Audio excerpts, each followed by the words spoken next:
뭐 연일 그 이재명 대통령과 정부가 산재 사망 노동자에 대한 대책을 이제 이어서 내놓고 있고, 뭔가 노동자들로서도 현장의 이야기가 이제 좀 그 들리나 이런 기대를 갖고 있는 분위기도 사실입니다.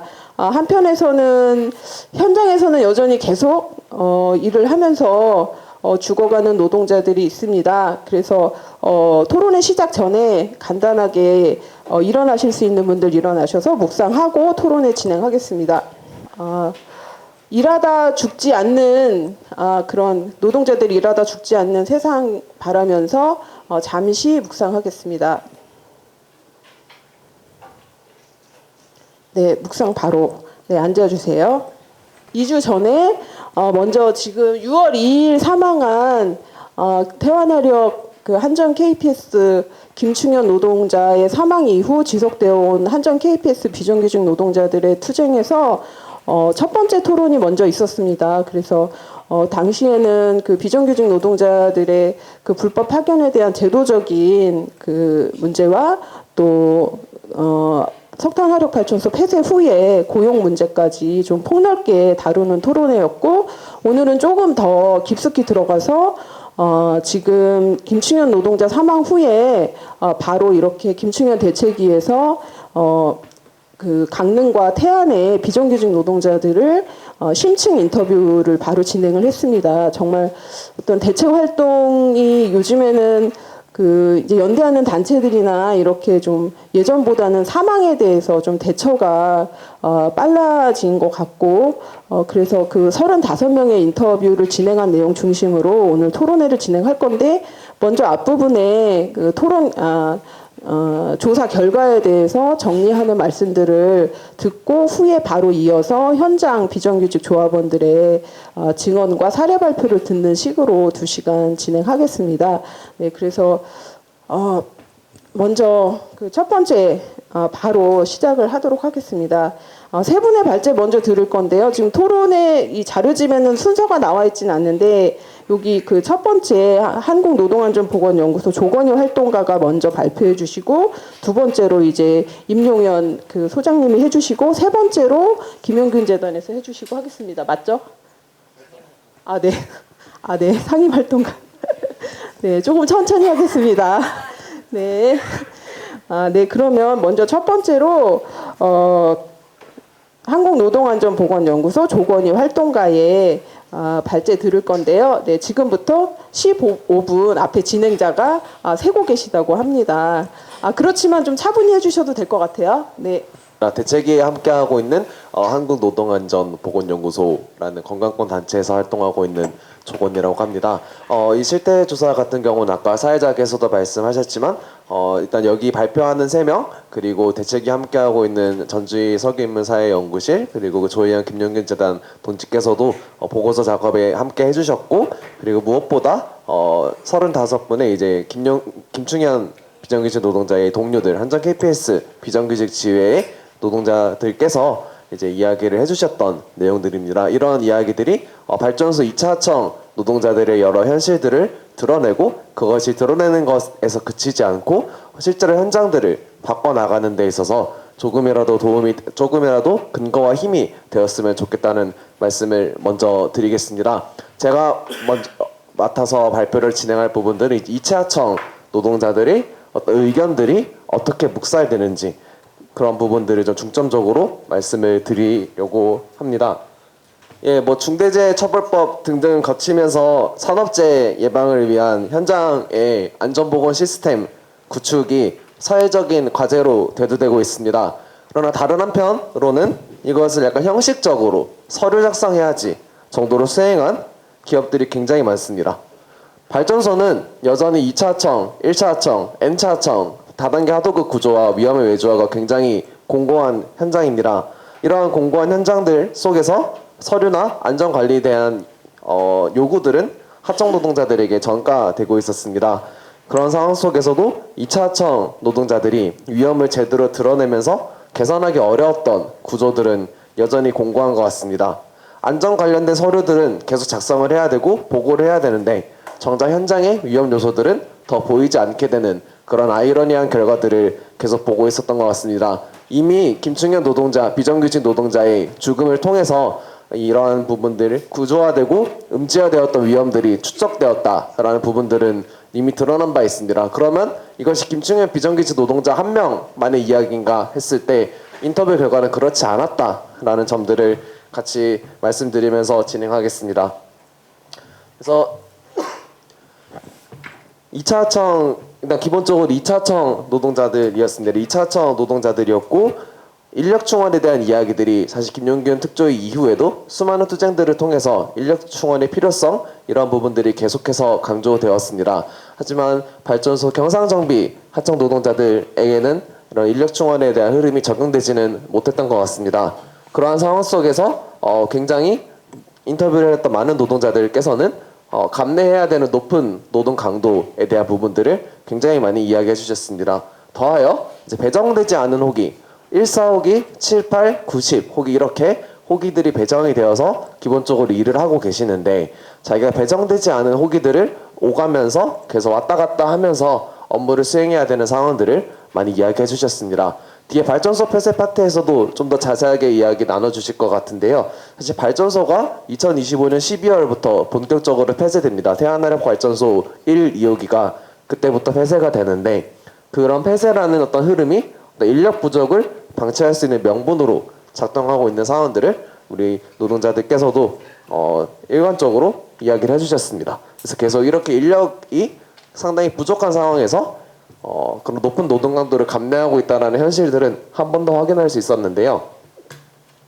그런 와중에 이제 일상적으로 고위험 작업들이 강요되고 있었습니다. 자료집에서도 실어두었는데요. 자료집 23페이지에 실어두었던 경상정비 노동자들에게 일상적으로 강요되었던 고위험 비계 작업에 대한 이야기들을 포함해서 이제 여러 가지 위험한 작업들이 2차 하청 노동자들에게 전가되고 있었다라는 부분들을 이야기를 하고 있습니다.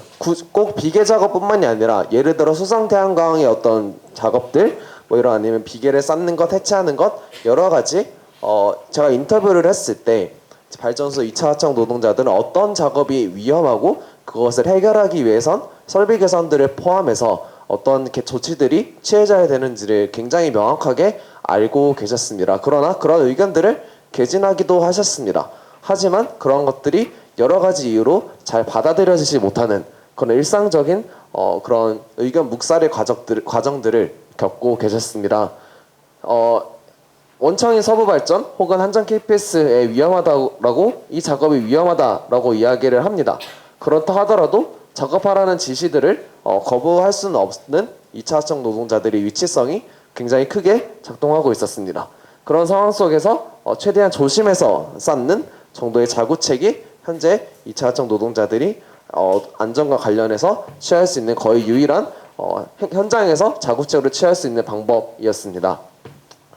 또 한편으로는 이제 어떠한 것이 중대재해뿐만이 아니라 예를 들어 어떠한 사고 혹은 아차 사고를 포함해서 여러 가지 형태들의 사고들을 당하기도 하셨고 목격하기도 하셨습니다. 이러한 상황들에 대해서 이제 회사는 계속해서 문제 원인으로 칼을 쓰다가 칼을 베이면 칼을 쓰지 마세요 같은 정도의 지목된 장비를 사용하지 못하게 하는 방식으로만 대응을 하고 있었다.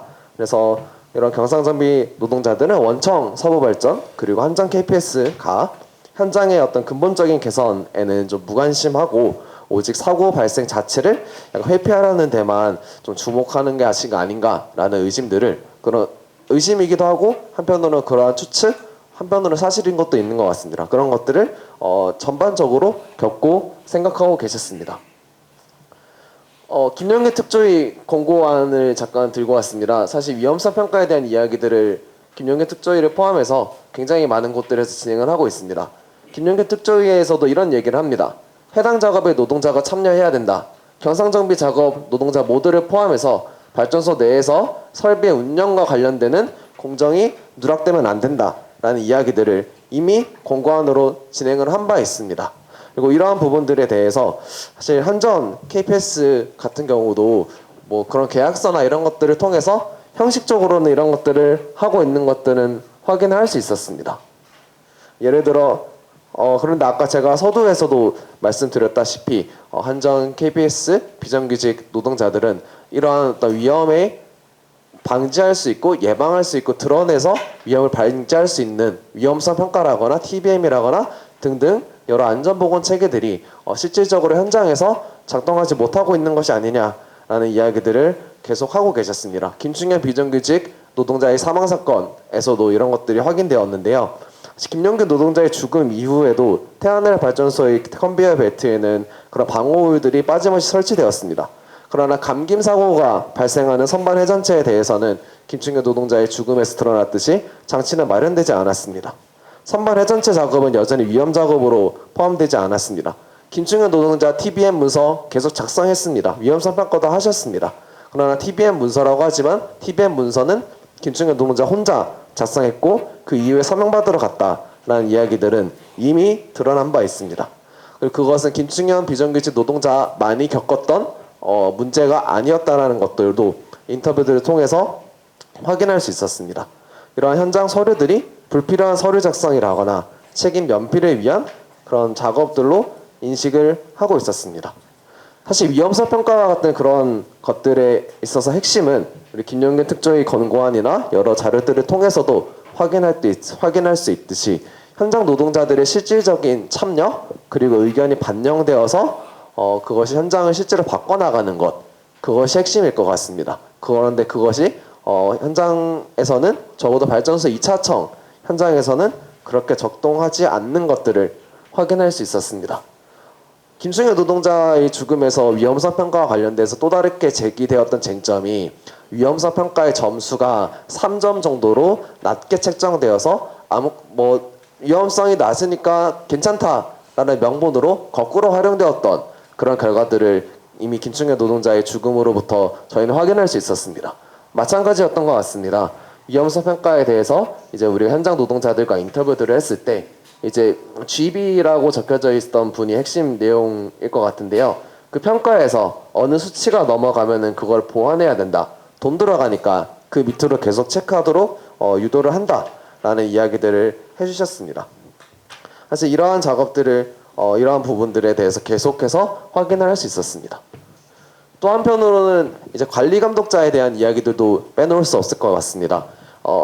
합창 노동자들은 관리 감독자의 역할까지 계속 강요를 받고 있었습니다. 동시에 인력이 굉장히 부족한 상황 속에서 관리 감독자의 역할은 뒷전으로 계속 밀려나고 있었습니다. 동시에 그러면서도 약간 부담감 이런 것들도 같이 호소하고 있었다는 것도 확인할 수 있었습니다.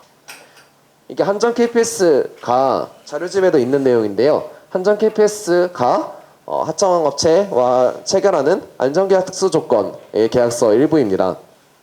사실 한전 KPS 계약서도 이런 내용으로 되어 있는데 인터넷 검색 같은 거 조금만 해봐도 보였던 내용인데요. 예를 들어 한국전력공사 이런 등등의 계약서에서도 비슷한 내용들을 확인할 수 있었습니다. 안전수칙을 해야 된다. 지켜야 되고 그걸 지키지 않으면 벌점을 부과하겠다. 벌점을 부과해서 일정 점수 이상 되면 쫓아내겠다. 라는 이야기들을 계속하고 있습니다. 그래서 불법화합 이런 이야기들도 하고 있는데 여하튼 핵심은 원 스트라이크가 되었던, 쓰리 스트라이크가 되었던 어떤 안전 수칙이라는 것에 대해서 노동자 개인은 사인을 해야 되고 그 사인을 해서 만약에 뭔가의 지적을 받았을 때 그 지적 사항이 누적되면은 그것이 불이익으로 작동을 하겠다라는 이야기들을 계속 확인할 수 있었습니다. 근데 그것이 현장에서는 되게 징계나 통제 수단으로 왜곡되는 그런 상황들을 볼 수 있었던 것 같습니다. 이제 직접적으로 현장에서 퇴출되었다 이렇게까지 되었던 사례들은 아직까지 확인을 하진 없었으나 어떤 그런 잠재적인 불이익의 가능성만으로도 현장 노동자들에겐 큰 부담으로 불안과 긴장으로 작동하고 있는 부분들도 저희가 확인할 수 있었습니다. 김영규 특조위 보고서 공고안 다시 한 번 더 살펴보겠습니다. 노동자 안전에 대한 실질적인 권리 강화라는 부분으로 동그라미 1번 사고의 원인에 대한 부분들에 있어서 노동자 개인의 과실에 대한 책임을 묻지 말아라. 동그라미 2번 사고 조사 과정에 노동자 대표가 동등하게 참여해야 된다. 등등. 동그라미 7번 사고로 인해서 재해자 및 재해자 동료 트라우마에 치료해야 된다라는 이야기들을 강력하게 공고하고 있습니다. 이런 공고안의 취지들은 너무나 명확하기 때문에 굳이 다시 한번 언급을 하지 않겠습니다. 그러나 적어도 한전 KPS의 현장에서는 그렇게 작동하지 않은 것 같습니다. 오히려 반대로 작동한 것 같습니다. 어떤 산재 사고가 있었을 때 조사를 한다는 이유로 노동자들에게 책임을 떠넘기려는 그런 분위기, 그것이 실질적으로 어떤 징계로 이어졌진 않았다 하더라도 그런 책임을 떠넘기는 분위기들은 현장에서 계속 위축되는 결과로 계속 확인할 수 있었고, 그래서 누가 다쳤다라고 하면은 서류부터 확인하게 되는 그런 상황들이 계속 반복해서 일어나고 있었습니다. 다시 한 번 더 김용현 특조의 공고안을 살펴보겠습니다. 김용현 특조의 공고안을 살펴보는 것은 대책위 차원에서도 김용현 특조의 공고안들을 기반으로 이러한 발전소에 대한 이야기들을 해야 된다라는 부분들을 강조하고 있기 때문이기도 합니다. 산재 은폐와 관련해서 공고안들이 있습니다. 평가 지표에서 산재 관련된 감점 지표 삭제해야 된다. 또 도급 계약 시에 산재 관련된 그런 벌가금, 위약금 규정을 삭제해야 된다라는 권고들을 이미 특조위에서도 하고 있고, 이런 것들이 산재에 있어서 벌점과 연계되었을 때 은폐가 될 수 있다라는 그런 지적들은 이미 수없이 나온 바가 있기 때문입니다. 근데 저희가 이제 마찬가지로 아까 그 계약서에 이런 내용들이 있습니다. 산재를 유발한 계약 상대자에게 벌점을 부과합니다. 아까 예방과 관련해서도 마찬가지로 벌점을 부과합니다. 벌점을 부과해서 누적 점수가 일정 점수를 넘길 경우에 위약벌을 부과하겠다. 그리고 계약을 중도 해지하겠다라는 내용들이 이미 계약서 상에서도 확인이 되고 있었습니다. 그런 상황들 속에서 어떤 조합원들과 산재 관련된 인터뷰들을 했을 때 산재가 굳이 뭐 드러내고 안 하는 게 좋은 게 좋은 거고 산재를 만들었을 때 약간 불이익 혹은 재계약이 없음이라는 어떤 보고 체계에 대해서 문제를 드러내는 것에 대해서부터 막히는 그런 과정들을 계속해서 확인할 수 있었습니다. 이런 사례들도 저희가 계속 여러 조합원들과 인터뷰를 통해서 확인할 수 있었습니다. 그래서 마지막으로 좀 요약은 PPT를 보시면 좋을 것 같고요. 그래서 사실 경상정비의 노동자들은 자율안전이라는 이름 안에서 이제 수많은 의무들만 부과받고 있었던 것 같습니다. 정작 2차 하청 노동자들이기 때문에 안전하게 일할 권리 자체는 제대로 보장받지 못했고, 의견을 제기해도 묵살당했을 뿐이었습니다. 위험을 호소당해도 외면당하고 있었습니다.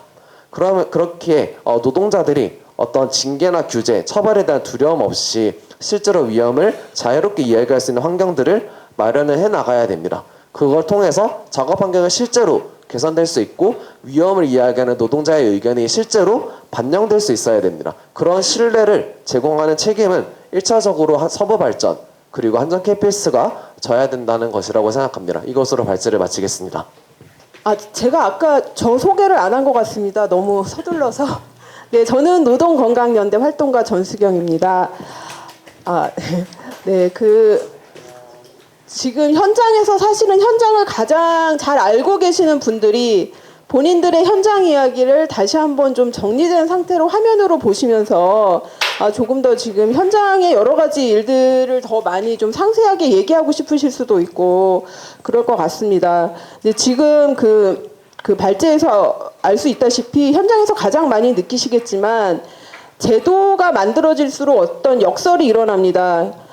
기업 측에서는 노동자들의 어떤 책임론에 입각해서 더 많은 통제를 할 수 있는 방식으로 노동자들이 이제 그 실수해서 사고가 났다 이런 이제 담론을 포기하지 못하기 때문에 지금 발제하신 이런 내용들이 계속 되고 있는 것 같습니다. 네, 이어서 그 불법 파견과 관련해서 조금 더 상세하게 임용원 활동가의 발제를 듣겠습니다. 예, 방금 소개받은 한국노동안전보건연구소 상임활동가 임용현이라고 합니다. 반갑습니다. 제가 발제를 맡은 파트는 불법 파견과 한전 KPS의 지배라는 제목으로 준비했습니다. 지금 제공한 그 보고서 77페이지부터 보시면 되겠습니다. 예, 먼저 들어가면서 드리고자 하는 말씀은 먼저 이 파트에서는 불법 파견 소송 전후로 원전 KPS의 지배력이 관철된 방식이 어떻게 변화되었는지 그 양상을 좀 살펴보고요. 그리고 이것이 KPS 하청 노동자들에게 어떤 어려움들로 드러나게 되었는지에 대해서 사례를 통해서 이야기를 해보고자 합니다. 먼저 지난 7월 24일이었죠. 그때 1차 토론회를 진행한 바가 있었고 거기에서 이제 불법 파견 문제 그리고 발전소 폐쇄 이후 발전소 하청 노동자들의 고용 안전 대책에 대해서 주되게 논의가 되었잖아요. 다들 기억하실 텐데요. 그때 이제 우리가 확인했던 것은 이제 노동 안전 문제라고 하는 것이 고용이라고 하는 문제와 불가분의 관계에 있다라는 것들을 꼭 기억해야 될 것 같습니다. 불법 파견 논란이 일면서 한전 KPS 측이 가장 먼저 한 일이 무엇인지 조합원 여러분들께 물어봤을 때 거의 일관된 답변들을 들을 수 있었습니다. 바로 이제 혼재 근무, 혼재 작업을 공식적으로는 현장에서 퇴출시킨 것이죠. 근데 그것이 의미하는 바가 무엇인지에 대해서 먼저 이야기를 해보고 싶습니다. 불법 파견으로 파생된 여러 가지 문제들이 있죠. 뭐 고용 불안이라든지 중간 착취, 위험의 외주화, 그리고 수직적 위계 구조의 발생 이런 문제들이 있습니다. 상식적으로는 이런 불법 파견이 양산하는 여러 가지 문제들 이런 것들을 근본적으로 바로잡기 위해서는 가장 확실한 방법은 불법 파견을 시정하면 되는 문제입니다. 근데 대부분의 민간 기업들이 여기에 대해서 어떻게 대응해 왔습니까? 그런 불법 파견 위반 소지를 감추는 방식으로 은폐하는 방식으로 대응을 해왔고 공기업인 이 한전 KPS조차도 마찬가지의 방식으로 대응을 했다는 것이죠. 바로 이제 그런 부분에 대해서 저희가 문제 제기를 하고 싶은 것이고요. 결론부터 말하자면 다들 아시는 것처럼 석탄의 공급부터 발전, 후처리 과정까지 이것은 하나의 일련의 흐름 공정이기 때문에 무언가를 기계적으로 떼어내서 억지로 떼어내서 분리할 수 있다고 하는 그런 발상 자체가 억지입니다. 어불성설이고요. 그렇기 때문에 한전 KP에서 계속 얘기하는 이것은 뭐 물량 도급이다. 그러니까 독립적으로 업무를 하청 업체에 떼어준 것에 다름 아니다라고 얘기하는 것은 변명에 불과합니다. 그리고 사실 또 KPS 하청 업체들이 그런 도급 업무를 수행할 만한 그런 독립적인 기업 조직을 갖고 있느냐, 그리고 전문성을 갖추고 있느냐, 이런 부분에 대해서는 앞선 7월 24일 토론회에서도 지적된 것처럼 그런 것이 전혀 실체가 없음이 확인된 바가 있습니다. 그런 것을 꼭 유념해야겠고요. 먼저 불법 파견 소송을 진행하게 된 이유부터 말씀드리고자 합니다. 조합원들에게 인터뷰를 통해서 물어보았는데요. 가장 먼저 답변하셨던 내용들은 대표적으로는 이제 주기적인 고용 불안을 이제는 좀 해소하고 싶다라는 그런 기대 때문이었습니다. 여기 인터뷰 내용에서도 보시는 것처럼 대부분의 조합원들께 그러니까 한전 KPS 하청 업체로 들어와서 재직한 이래, 그러니까 태안 화력발전소에서 재직한 이래 몇 차례나 도합 몇 차례나 업체 변경이 있었는지를 여쭤보면은 거기에 대해서 정확하게 즉답하시는 경우가 거의 없었습니다. 다들 그렇죠. 여기서도 보시는 것처럼 뭐 한 8번, 7, 8번 된 것 같다라고 이제 어림짐작하셔서 말씀하시는데 사실 조합원들한테 업체가 어느 업체 소속인지라는 것들이 별로 중요하지 않았기 때문에 잘 기억을 못하는 것이죠. 같은 자리에서 같은 업무를 계속해서 수행해 왔는데도 불구하고 형식적으로 업체만 계속 바뀌었던 것뿐입니다. 이런 부분들을 인터뷰를 통해서 다시 한번 확인할 수 있었고요. 또 한 가지 문제점은 이제 이게 고용 불안이 어떤 방식으로 드러나냐라고 했을 때 뭐 통상적으로는 즉 관리자의 눈밖에 나지 않는 이상 어려움 없이 별다른 어려움 없이 고용 승계가 되기도 하지만 이 말은 거꾸로 이야기를 하면 관리자의 눈밖에 났을 때 어떤 것에 대해서 문제 제기를 하거나 하청의 불합리한 지시 뭐 이런 것들에 대해서 문제 제기를 했을 때 거기에 대해서 그 노동자를 아주 합법적으로 고용 승계에서 배제할 수 있는 것들이 가능했기 때문입니다. 그러니까 이런 것 때문에 고용 불안을 그 업체 재계약 시기가 도래할 때마다 조합원들은 느낄 수밖에 없다는 것이죠. 여기 사례에서 보시는 것처럼 당신하고 계약 안 한다. 우리 새로운 사람 데리고 왔다. 뭐 예를 들어서 뭐 폴리텍 대학교에서 새로운 기술을 가진 그런 신규 직원을 데리고 올 예정이라서 당신 자리는 없다. 이런 얘기들을 거리낌 없이 할 수 있다는 거예요. 이것은 사실상 사장 마음대로 업체 사장 마음대로 자유로운 해고가 가능한 조건이었다는 것을 알 수 있습니다. 그리고 이제 두 번째 불법 파견 소송을 참여하게 된 두 번째 대표적인 이유는요. 뭐 당연한 거겠죠. 이제 이 표에서도 보시는 것처럼 이 다단계 하도급 구조를 거치면서 애초에 처음에 서부발전이 원청이 한전 KPS에 지급했던 금액이 1억 3,600만 원이라고 한다면은 최종적으로 하청 노동자에게 돌아오는 임금은 뭐 절반도 안 되는 4,708만 원에 불과했다는 점입니다. 이렇듯 이 공기업에서 임금을 가로채는 중간 착취가 만연하고 있다는 사실, 여기에 대해서 조합원들이 굉장히 많은 억울함, 울분을 느끼고 있었던 것이죠. 그 중간에 있는 그 조합원 사례, 인터뷰 사례에서 보시는 것처럼 다들 이런 문제점에 대해서 큰 공감대를 가지고 있었습니다. 그러니까 중간에서 업체가 하는 일이라고는 노동자들에게 정당하게 돌아가야 될 그 노무비를 착복하고 있는 이런 현실이 계속해서 지금도 시정되지 않고 반복되고 있다는 것에 대해서 큰 문제의식과 문제의식을 가지고 있었고, 그렇기 때문에 그것을 바로잡기 위해서는 불법학을 소송을 통해서 내 빼앗긴 권리를 되찾아야겠다라는 이야기들을 많이 해주셨습니다. 마지막 세 번째 이유는 노동자 조합으로 뭉치면 이길 수 있겠더라고요 라는 그런 제목을 달아보았는데요. 그러니까 이게 사실 조합원들이 각자 뭐 나의 뭐 역량을 더 키워서 또는 관리자한테 잘 보여서 이렇게 해서 나만 각자 도생해서는 절대로 이러한 열악한 고용 조건이 나아지지 않는구나라는 것들을 여실히 깨달았던 것이죠. 그렇기 때문에 노조를 통해서 집단적인 권리 행사를 통해서 이런 열악한 노동 조건을 함께 바꿔나가는 그런 경험들을 해보고 싶다라는 기대감이 컸다는 거죠. 이것이 노동조합 결성의 이유이기도 했고 그 이후 불법학은 소송에 참여한 이유이기도 했습니다. 그러니까 이거를 만약에 혼자서 내가 이거 어떻게 이 억울함을 누군가한테 물어보면 뭐 고용노동부에 가서 호소하면 되는 건가? 이렇게 해서는 방법이 안 보였다는 것이죠. 집단적인 권리를 찾을 수 있는 방법은 같이 뭉쳐서 그 거대한 기업에 맞서서 싸우는 것은 그 방법밖에 없다. 같이 단결하는 것밖에 없다라는 생각이 있었기 때문에 이렇게 소송에 참여했다고들 말씀하셨습니다. 다음으로 볼 부분은 그러면 소송 이전의 현장의 상황은 구체적으로 어떠했는가라는 것들을 알아보겠습니다. 앞서 말씀드린 것처럼 발전소 현장에는 소송 이전, 불법 파견 소송 이전에는 혼재 근무가 아주 당연했던 시절이 있었습니다. 현장 노동자들의 증언을 들어보면 이건 무슨 건설업에서의 뭐 인력 시장하고 다를 바가 없는 상황이었던 거예요. 그냥 원청이 필요하면 그때 어디든지 가서 일을 해내야만 하는 상황이었고, 아침마다 출근 조회 때마다 원청 직원이랑 짝지어서 조편성을 해주고, 그래서 실질적으로 이제 그런 업무 지시가 있었고 원청의 지배라는 것들이 그런 식으로 다 노골적으로 드러나게 되죠. 그리고 뭐 제가 이제 그때라고 말씀을 드렸잖아요. 실제로 뭐 야간이건 주말이건 호출하면 언제든지 가서 그 노동에 투입되어야 되는 이런 상황들이 조합원들의 증언을 통해서도 확인되고 있습니다. 뭐 새벽에도 전화 오고 뭐 이런 일이 거리낌 없이 벌어지고 있어요. 그리고 이제 보고서 84쪽을 보시면 제가 이제 그렇게 표현을 했는데요.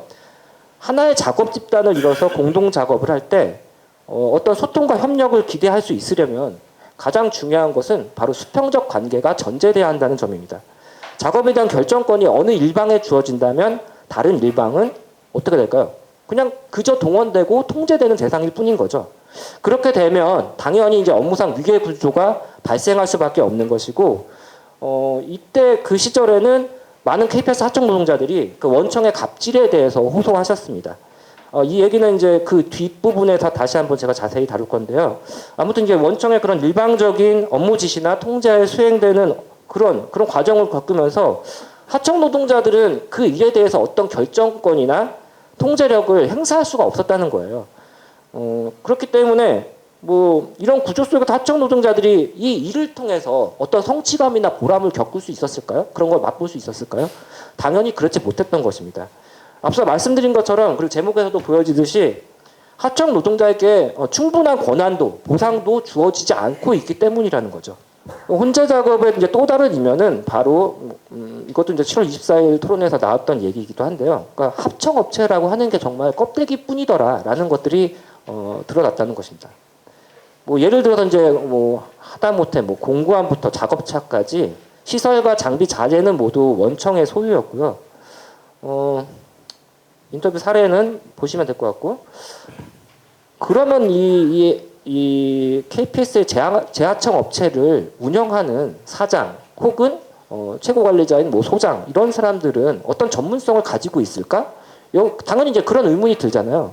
근데 조합원들의 증언에 따르면 이런 것들은 없었다는 것이죠. 그냥 그들이 가지고 있다는 전문성이라고 해봤자 사실상 인력 공급 업체로서 노무관리 기법만 통달한 그런 것에 불과했다라는 것이고, 실제로 이제 사장 얼굴도 거의 못 보신 분들이 대부분이었고, 이번에 김충현님의 사고를 통해서 장례식장에 나타난 사장의 얼굴 처음 봤다라고 말씀하시는 분들이 굉장히 많았습니다. 그러니 정부가 과거에 발전 정비 시장을 공공이 아니라 이제 공공이 독점하는 구조가 아니라 민간 시장에 개방한다고 하면서 민간 정비 전문 업체를 양성한다더니 동반선장한다는 이런 얘기들이 얼마나 말도 안 되는 얘기인지 미사여구에 불과하다라는 것들을 알 수 있습니다.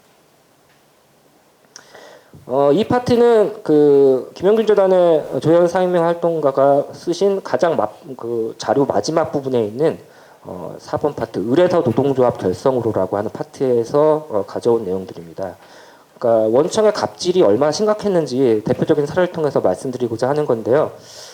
이 사진에 있는 게 뭔지 다들 아마 조합원 분들은 아실 텐데, 어떤 업체에서 일했던 한 하청 노동자가 원청에 특히 이제 갑질이 심했던 한전 KPS 소속 한 부장으로부터 말도 안 되는 갑질 피해를 당하고 나서 거기에 대해서 이제 본인 사실은 인정할 수 없는 내용으로 이제 반성문을 강요받았고 반성문을 썼음에도 불구하고 결국에는 이 갑질을 저지른 그 원청의 부장이라는 사람이 하청업체에 인사까지 개입을 해서 결국에는 이 하청 노동자가 재계약이 불발되도록 관여한 사례들을 보여주고 있습니다. 구체적인 내용들을 이제 보시면 자료를 참조하시면 될 것 같고요. 이게 이제 당시 이제 혼재 작업이 너무 비일비재했었는데 너무나도 이런 게 당연하다 보니까 이제 업무 범위도 그냥 임의적으로 그냥 원청 마음대로 다 정해졌다는 거예요. 심지어 뭐 개인 업무나 지역사회 봉사활동까지도 하청업체의 노동자들 동원하는 일들이 비일비재했다. 이렇게 이제 수직적 위계구 질서가 고착화됐음을 잘 알 수 있습니다. 그러면 소송 이후 불법 파견 소송 이후에는 어떻게 달라졌는가? 처음에 말씀드린 것처럼 한전 KPS 이 원청은 이제 불법 파견 은폐 그 자신의 모든 역량을 동원해서 집중 대응합니다. 예를 들어서 가장 대표적인 것이 이제 형식적 절차가 증대됐다는 것이죠. 그러니까 불법 파견 소송이 제기된 이후에 이제 한전 KPS는 자신들이 실제로 이제 지배에 개입한 정황들을 그 흔적을 지우는 데만 몰두를 했거든요. 그러니까 이 말은 바꿔서 이야기를 하면, 그러니까 원청으로서 업무 전반에 대한 장악력은 고스란히 유지하면서 안전에 대한 관리 책임만 하청에 떠넘기겠다는 그런 의미죠. 그런 일들이 계속해서 벌어졌고, 두 번째로는 이제 연속 공정의 기계적 분리. 아까 말씀드린 것처럼 하나의 흐름으로 일어나는 업무 체계를 기계적으로 분리하면서 그 업무의 파편화가 너무 심화됐고, 그러면서 노동자들이 부담해야 하는 일은 도리어 늘게 되었다라는 증언들이 있습니다. 여기 보시는 것처럼 원청이 그러면은 업무를 뭐 정말로 쪼개서 주었냐라고 하면은 그것도 주변 업무로 쪼개기도 하지만 위험한 일, 힘들고 어려운 일을 주기도 합니다. 그러니까 그리고 거기에 대해서 하청 노동자들이 문제 제기를 하면 다음 도급 계약서에 그런 내용들을 아예 또 편입시키는 방식으로 대응을 하고, 이런 식으로 해서 하청 노동자들의 업무를 계속 주변화해서 배치하고, 그리고 또 위험 업무를 전가시키는 방식으로 대응해 왔다는 것을 알 수 있습니다. 그리고 이제 이런 부분들이, 그러니까 이 하청의 재하청이라는 이 지위를 벗어나야겠다라는 생각들이 분명히 있지만, 그럼에도 불구하고 이제 노동자들에게 정규직 전환에 대한 이제 기대를 물어보면요, 대부분 다 체념하고 비관적인 답변을 많이 해주셨어요. 이거는 단순히 그냥 정규직 전환 가능성에 대해서 비관하는 거에 그치는 것이 아니라 정부 정책에 대한 불신이 여기에 깃들어 있는 것이죠. 그래서 많은 노동자들은 지금 이렇게 막 쪼개기로 계약하고, 그리고 부당한 업무 지시에 시달려야 하고, 저임금, 중간 착취가 여전히 만연한 상황, 이런 것들을 빠르게 좀 해소되었으면 좋겠다라는 그런 바람은 여전하지만, 과연 이 정부가 그런 것들을 할 의지가 있는가에 대해서 계속 반문하고 있는 상황이라는 겁니다. 그리고 이제 정규직 노동자들과 그러니까 원청과 하청의 관계가 아까 위계 관계가 형성돼 있었다는 것들을 여러 가지 인터뷰 사례를 통해서 확인을 했잖아요. 그런 것들이 여실히 지금 확인되고 있는데 이것은 그 원청 직원들은 어쨌든 자기네들은 시험을 받고 그래서 공정한 절차, 정당한 절차를 통해서 정규직이 되었는데 당신들이 그럴 자격이 있냐라고 이렇게 그런 분위기가 조성되는 것에 대해서 또 위축감이 드는 그런 현실에 대해서도 이야기를 하고 계시거든요.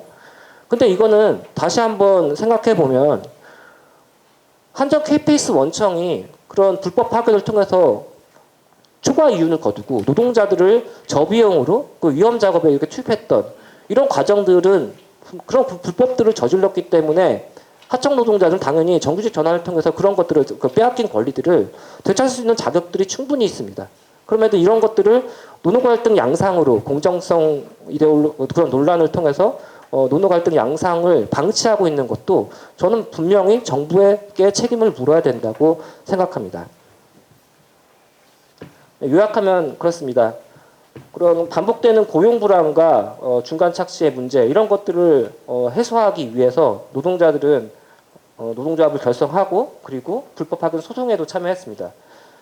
소송 이전에는 거의 뭐 날품팔이 처지와 다름없는 뭐 시키면 시킨 대로 여기저기 불려다니면서 투입되는 그런 신세였었고 혼재 근무 상태 속에서도 진짜 사장은 어떤 역할을 어떤 원청의 지배력이 어떻게 발휘되고 있는지 그리고 바지 사장은 어디서 뭐 하고 있는지 이런 것들이 다 노동자들의 눈을 통해서 눈과 귀로 다 확인이 되고 있었다는 것들을 알 수 있었습니다.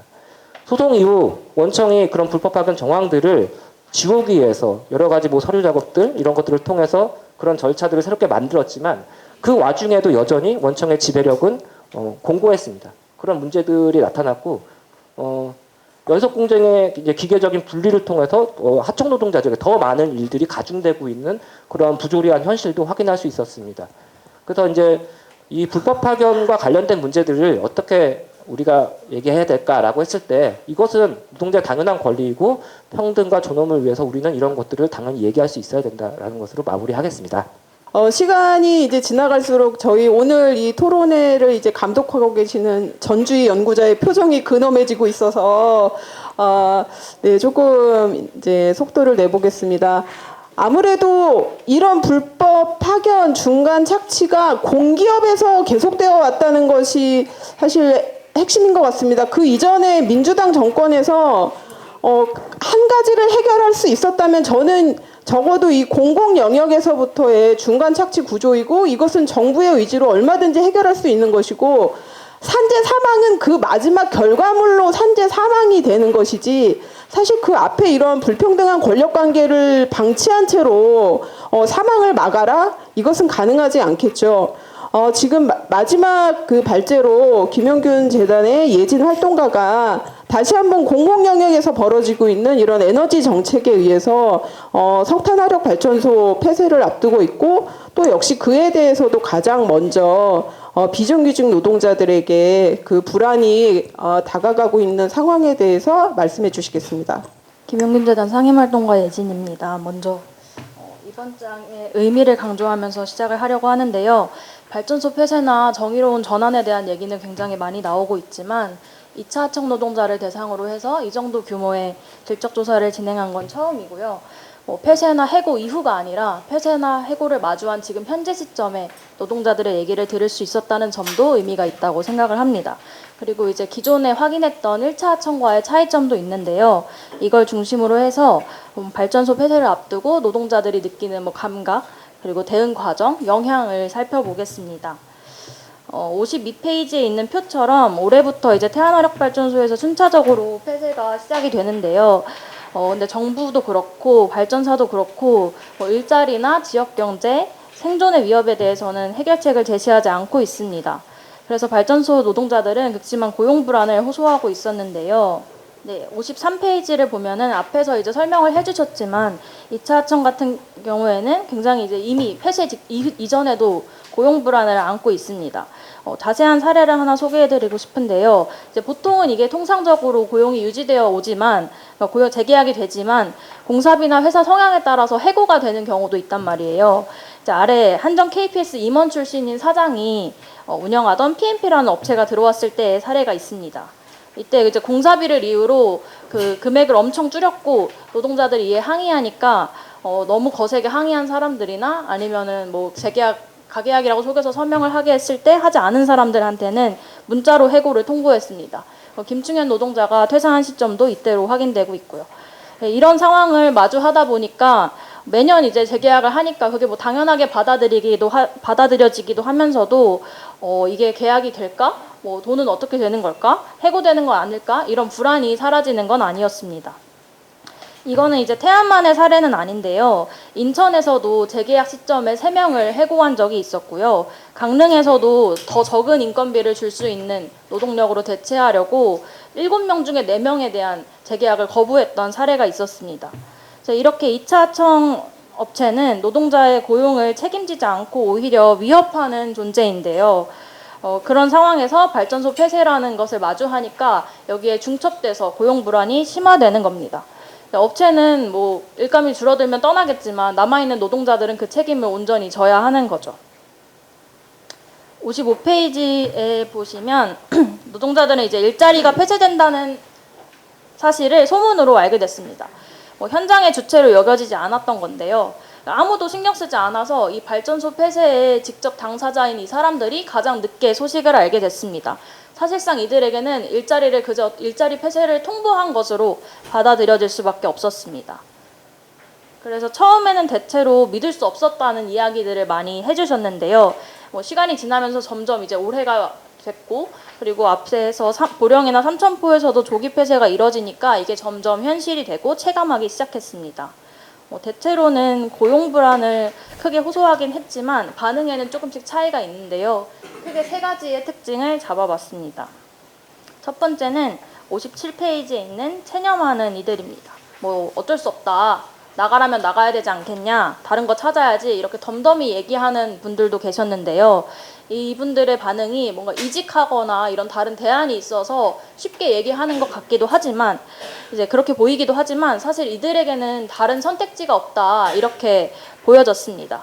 앞서 얘기한 것처럼 2차 하청 노동자는 발전소 폐쇄 과정에서 주체가 되지 못했고 누구도 이 사람들의 얘기를 들어주지 않고 고용 대책도 마련하지 않는단 말이에요. 그러니까 이들의 입장에서는 발전소 폐쇄 과정에 개입할 수 없는 것으로 여겨집니다.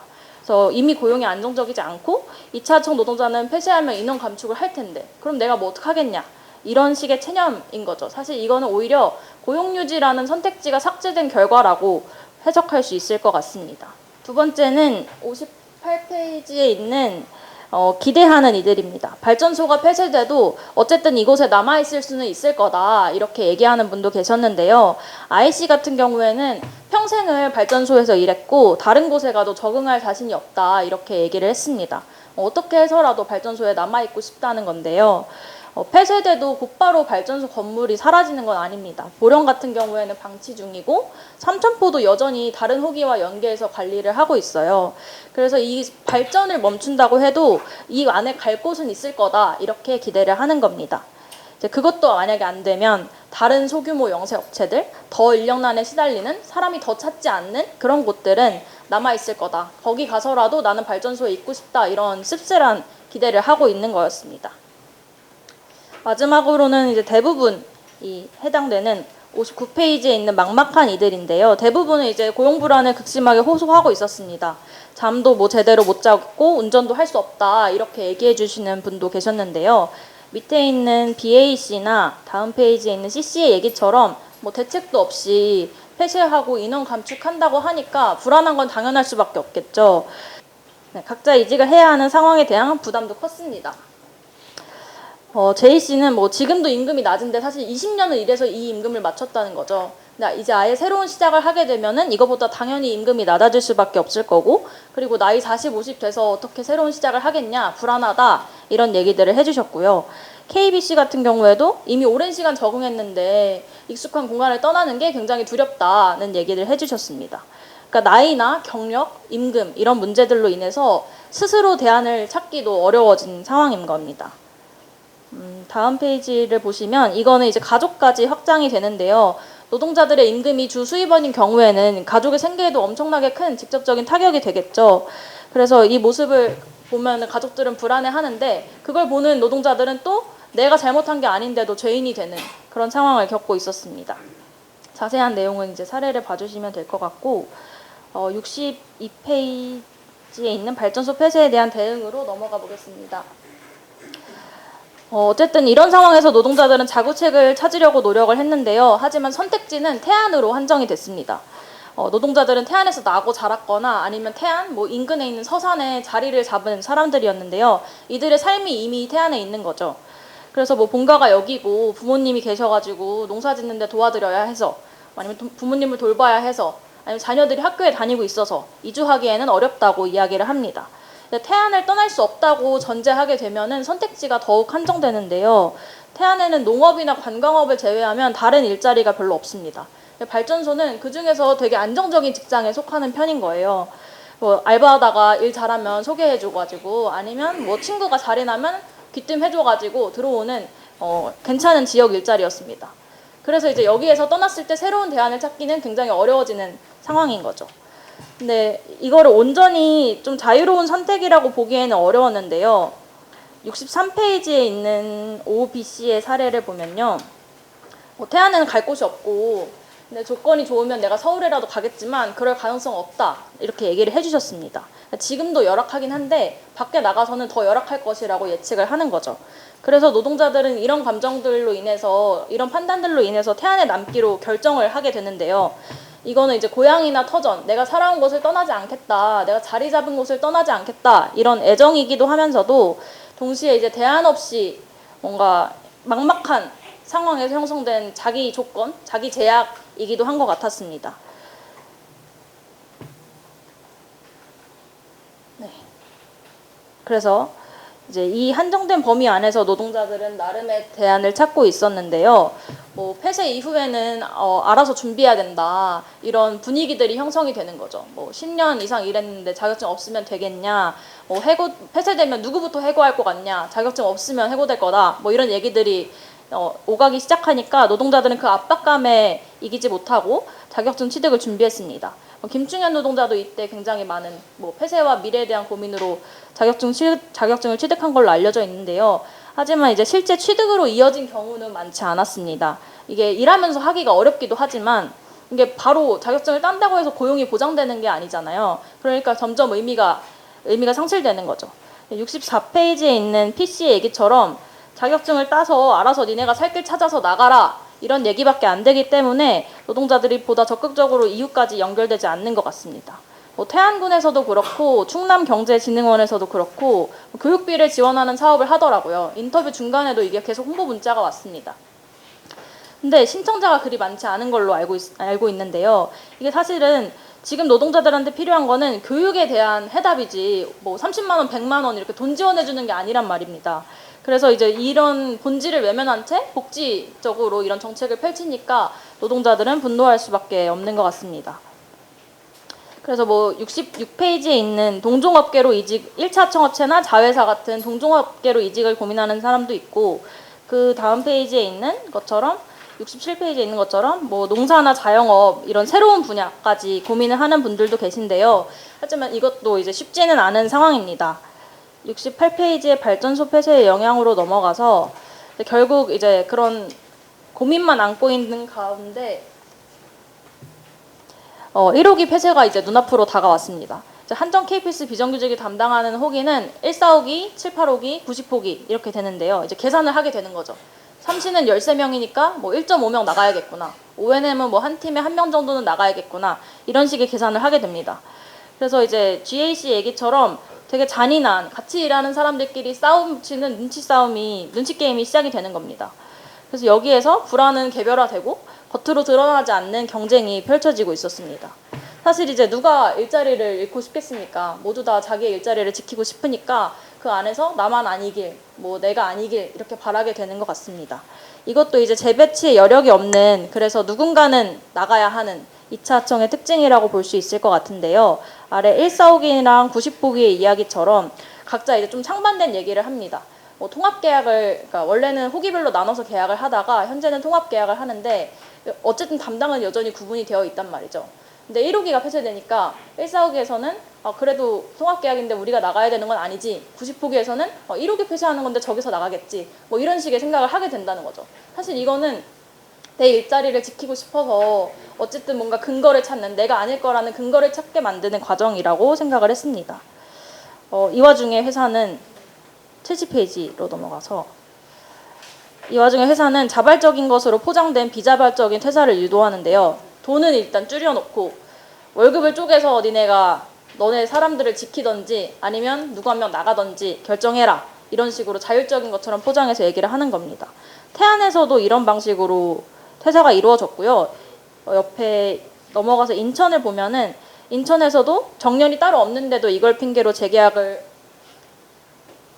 거부했고 해고 대상이 된 노동자들은 이제 계약을 유지하려면 동료들이 고통받는다 이런 압박감을 이기지 못하고 결국 퇴사를 선택하게 된 비자발적인 선택을 하게 된 경우도 있었습니다. 이런 방식이 이제 발전소 폐쇄를 앞두고도 활용이 되는 건데요. 이미 노동자들은 이것에 압박을 받고 있습니다. 71페이지 JC 얘기를 보면은 삼시는 돈이 더 올라가지 않아도 우리가 일단 어쨌든 내년까지는 함께 가보자 이런 약속을 했다고 합니다. 하지만 이것도 한시적인 약속일 수밖에 없겠죠. 한정된 자원으로 고통을 분담하고 결국 버티는 거잖아요. 임금이 점점 더 감소하게 되면은 누군가는 퇴사를 할 수밖에 없습니다. 근데 원래도 이 방법을 열심히 활용해 왔던 발전사는 이 모든 상황을 방관하고 종용하고 있다. 그렇게 보입니다. 마지막으로 이제 노동강도 심한데요. 앞에서 이제 인력 충원에 대해서 안 한다고 설명을 해주셨는데 그게 인력 충원을 안 하는 게 회사의 선택이기도 하지만 동시에 이제 노동자들이 감수하는 것이기도 한 거죠. 앞으로 어쨌든 해고가 예고되어 있으니까 폐쇄로 인원 감축이 예고되어 있으니까 지금부터라도 인력을 더 충원하지 않아서 우리가 좀 더 힘들게 버텨서 우리 사람들은 지키자 이런 약속들을 하게 된 겁니다. 그리고 이제 여기에 더해서 한전 KPS의 인력 감소 문제도 있는데요. 1차 토론회에서 얘기했던 것처럼 뭐 공량이 줄어들면서 1차청 업체도 인력을 줄이고 있단 말이에요. 앞으로 한전 KPS도 그럴 가능성이 굉장히 높은데 원래 삼신과 O&M의 인력 부족 문제도 그렇고 한전 KPS의 인력 문제도 그렇고 이건 결국 노동자들의 업무량 그리고 발전소의 특징상 안전과도 연결되는 문제입니다. 남은 노동자들은 만약에 해고되지 않더라도 더 많은 업무량을 감당하고 위험한 환경에서 일을 하게 되는 그런 상황을 마주하게 됩니다. 네, 간단히 요약을 하면은 2차 하청업체는 어쨌든 계약이 계속 분절되어 있는 상시적인 해고 상태에 있다고 봐야 할 것 같습니다. 여기에 이제 일자리 폐쇄라는 고용 불안이 더해지면서 중첩된 거고요. 이 2차 하청이라는 구조와 이들을 배제한 발전소 폐쇄 논의 과정은 이 사람들이 발전소 폐쇄 이후를 상상할 수 없도록 만들었습니다. 정부의 결정을 그저 받아들이고 우리끼리 서로 눈치 싸움하고 이렇게 만든 거죠. 그래서 이제 대안을 강구하기에도 지역이나 나이나 경력, 임금 이런 조건들이 굉장히 많이 영향을 미치기 때문에 쉽지 않습니다. 그래서 이대로라면 누군가는 이제 해고에서 떠나고 남아서 나는 다음 해고를 기다려야 한다 이런 상황이다. 이런 얘기들을 많이 들을 수 있었습니다. 75페이지에 있는 DC의 얘기를 좀 마무리로 하고 싶은데요. 어쨌든 노동자들이 필요하면 갖다 쓰고 필요 없어지면 갖다 버리는 존재가 아니지 않습니까? 그러니까 이제 이런 것들을 예전에 탄광 폐쇄 때 이미 저지른 바가 있는데 그것들을 반복하지 않기 위해서는 제대로 된 책임과 대책이 필요하다는 말로 마무리하겠습니다. 당사자가 직접 또 청중이신 토론회는 사실 매우 드물고 또 귀한 자리입니다. 지금의 이 발전소 폐쇄가 정부 정책의 결과물인데 여기에 정글이다, 알아서 살아남아라, 어떤 사회 정책이 없는 그런 정부 정책이 없는 상태를 지금 비정규직 노동자들이 고스란히 맡고 있습니다. 그래서 여기에 대해서 당사자들이 직접 목소리 내고 아마 이후에도 계속 더 많이 정부를 향해서 본인들의 이야기를 해야 할 텐데요. 바로 같이 이야기 나누는 자리를 마련하겠습니다. 잠시 한번 자리 정비하겠습니다. 네, 제 옆으로 이제 오늘 말씀해 주실 분들 앉아 계시는데요. 일단 그 시간은 7분 정도씩 그 말씀하시는 시간을 이제 쭉 드리도록 하겠습니다. 생각보다 7분이 깁니다. 네, 그리고 또 짧아요. 네, 맞아요. 다 말씀하시기엔 너무 짧은 시간입니다. 대신에 오늘 시작으로 더 많은 자리를 만들어야 될 것 같고 먼저 정철희님께서 말씀해 주시겠습니다. 이런 자리가 처음이라 좀 되게 떨리는데 좀 말을 하면서 좀 더듬거나 좀 그런 미숙한 부분이 있어도 이해하고 들어주시면 감사하겠습니다. 네. 안녕하십니까. 저는 태안화력발전소에서 16년째 근무 중인 비정규직 노동자입니다. 오늘 저는 현장에서 반복되는 산업재해 은폐와 구조적인 원인에 대해 말씀드리고자 합니다. 최근 발생한 동료의 화상 사고에 대해서 먼저 말씀드리겠습니다. 올해 1월 저희 동료 한 분은 태안화력발전소 외곽 CS 탱크 충수 배관이 얼었다는 원청의 작업 지시를 받았습니다. 다른 동료와 함께 1시간가량 고온 고압의 스팀을 배관에 주입하는 작업을 진행했습니다. 그런데 나중에 알고 보니 배관이 얼었던 것이 아니라 단순히 밸브가 열리지 않아 발생한 착오였습니다. 결국 비어있던 배관이 고온의 물로 가득 차게 되었고 배관과 호스를 분리하는 과정에서 뜨거운 물이 손에 튀어 2도 화상을 입었습니다. 당시 작업자는 목장갑을 끼고 있었지만 오른손에 순식간에 심한 화상을 입었고 약 3주간 정상적인 작업이 어려운 상태였습니다. 사고 직후 현장에 있던 한전 KPS 관리자가 사고 동료를 병원으로 이송했고 치료를 받았습니다. 그러나 사고 다음 날부터 회사는 출근을 지시했고 산재 처리 절차도 진행하지 않았습니다. 치료비는 제자 본인 카드로 결제하게 한 뒤 영수증을 제출하면 회사가 해당 금액을 계좌로 입금하는 방식이었습니다. 사고 사실을 알게 된 다른 동료가 관리자에게 산재 여부를 문의하자 그제서야 회사는 제자에게 전화를 걸어 산재 처리를 할지를 물었습니다. 그 과정에 관리자는 회사 입장에서는 공상 처리를 하는 게 좋다. 산재 처리를 하면은 회사에 불이익이 있으니 공상 처리를 하자고 설명했고 결국 제자는 산재를 포기하고 공상 처리로 일을 마무리 지었습니다. 저희 과거 경험을 또 말씀드리겠습니다. 저 또한 16여 년 근무를 하면서 여러 번 비슷한 경험이 있었지만 병원 치료를 오래 받았던 적을 이야기해 보겠습니다. KPS에는 한마음 봉사단이라는 봉사단체가 있습니다. 그 봉사단체에 협력업체로 지원 요청을 왔고 연탄 나눔 활동에 같이 참여를 하게 되었습니다. 마스크 등 보호장비를 지급하지 않은 그런 행사였습니다. 하루 종일 연탄을 나르다 보니 저는 대상포진에 걸렸고 운이 없게 귀 뒤쪽 신경 간염으로 안면마비가 오는 일이 발생했습니다. 당시 제 나이가 30살 정도의 어린 나이였지만 6개월 이상 치료를 받아야 되는 그런 사고였습니다. 또 한 번은 퇴근길의 교통사고입니다. 예전에 TV 블랙박스를 본 세상에서 방송이 될 정도의 큰 사고였습니다. 퇴근 중 반대 차량이 넘어와 정면 충돌을 당했습니다. 다행히 목숨에 지장은 없었지만 한 달 이상의 입원과 약 3년간의 치료를 하였습니다. 이 두 사고 모두 10여 년이 지난 지금까지도 아직도 후유증이 남아있을 정도로 저에게는 큰 사고였습니다. 그러나 이 두 번 모두 산재 처리를 하지 않았습니다. 그럼 이 산재 은폐의 구조적인 원인이 무엇인지에 대해 한번 생각해 보았습니다. 저는 이 같은 산재 은폐의 핵심 원인이 KPS의 산재 사고 시 협력업체에게 주어지는 페널티 제도에 있다고 생각합니다. KPS 협력업체들은 KPS의 공사를 입찰하기 위해선 KPS 등록 기준에 맞춰 자격을 유지해야 하며 KPS가 발주하는 공사 물량에 의존해 회사를 운영하고 있는 업체가 대부분입니다. 또한 이들의 주된 수입원은 회사의 공사 능력을 통해서 얻는 것이 아니라 단순 공사 설계상 반영된 이윤과 경비, 노동자의 노무비 착취를 통해서 이득을 취하는 단순 인력사무소 그 자체인 영세업체가 대부분이었습니다. 이런 상황에서 산재로 인한 페널티는 협력업체의 존폐를 결정짓는 심각한 사안입니다. 따라서 사고가 발생하면 협력업체는 최대한 은폐하려고 형식적으로 제의자의 의사를 묻더라도 사실상 공상 처리를 유도합니다. 노동자들 역시 매년 반복되는 재계약과 고용 불안 속에서 회사에 불이익을 주지 않기 위해 침묵하게 됩니다. 저 또한 그 구조 속에서 침묵해 왔습니다. 태안화력발전소 비정규직 노동자들은 반복되는 위험한 작업 속에서도 사고가 발생하면 산재 처리조차 제대로 받지 못하는 현실에 놓여 있습니다.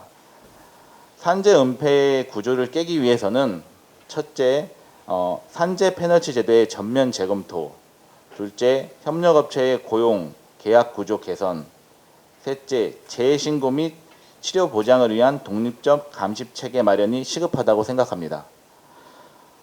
저희는 안전하게 일하고 다치면 제대로 치료받을 권리가 있습니다. 그 당연한 권리가 보장되는 현장을 만들기 위해 목소리를 계속 내겠습니다. 감사합니다. 공기업 경영평가하면서 이제 자회사들이나 계열사들에 대한 산재 발생을 그 기재부의 경영평가 점수에 계속 넣고 있는데 그럴 때 가장 손쉽게 하는 것이 산재를 일으킨 기업에 대해서 페널티를 때리는 겁니다. 그렇게 해서 어떤 기업 간 상대평가 이런 걸 시키거든요. 근데 그럴 때 이렇게 가장 그 현장에서 일하는 사람들한테 직접적으로 통제가 가해지는 그런 상황들 말씀을 잘 해주셨습니다. 네, 이어서 국현웅님께서 말씀해 주시겠습니다.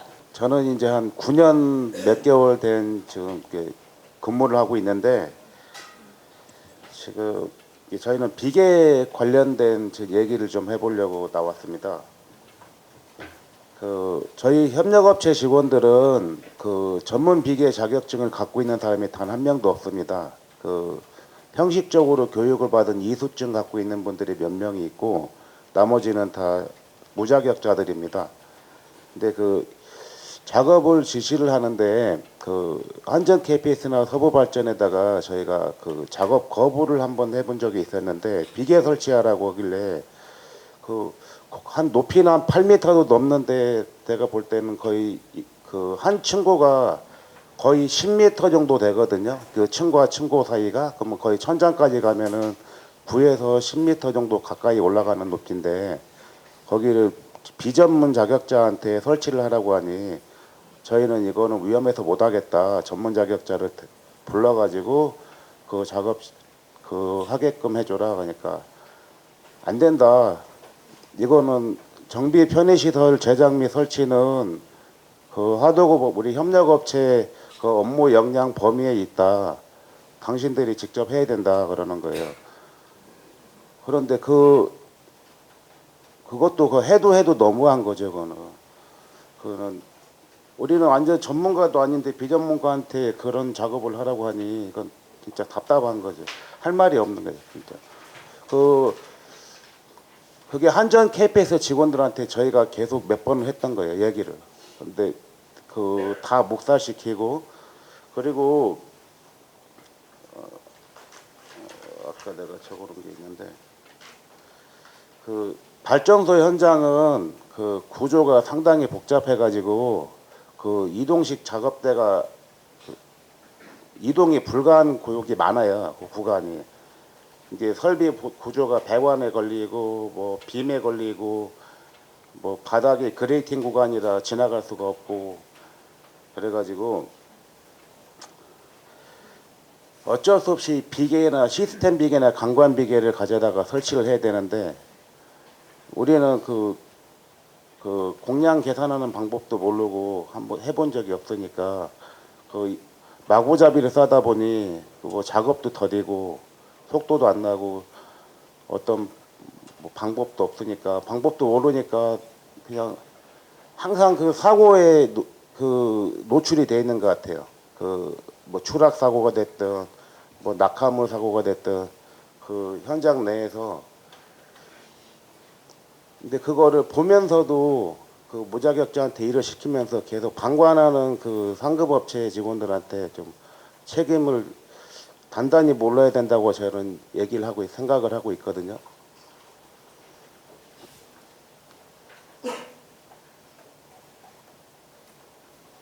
그리고 저희 하청 노동자 입장에서는 상급업체에서 좀 부당 업무 지시라도 시키면은 눈치를 보면서 따를 수밖에 없는 입장이거든요.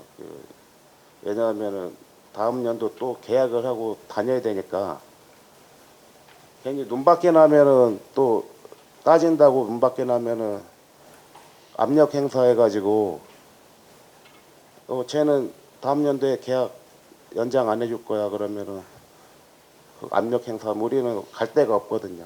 다시.